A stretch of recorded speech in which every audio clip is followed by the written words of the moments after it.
Aquest cap de setmana se celebren les eleccions primàries de Força Catalunya. Són unes eleccions obertes a tot l'independentisme on podreu triar a aquells que considereu més capaços i determinats per tal que el Parlament de Catalunya irrompi una veu clara i rotunda a favor de la causa de la llibertat de Catalunya, sense complexos ni hipoteques.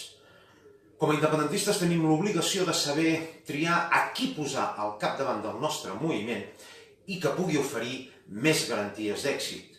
I això comença per obrir les portes a tots aquells que se sentin capaços de fer-ho i estiguin disposats a fer els sacrificis necessaris per a la nació.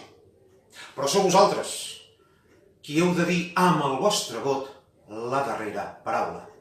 Això és el que signifiquen unes eleccions primàries. Us convido, doncs, a registrar-vos com a electors i aquest 5 i 6 de desembre sigueu vosaltres els que decidiu qui voleu al capdavant d'aquesta nova esperança de l'independentisme anomenada Força Catalunya. Moltes gràcies.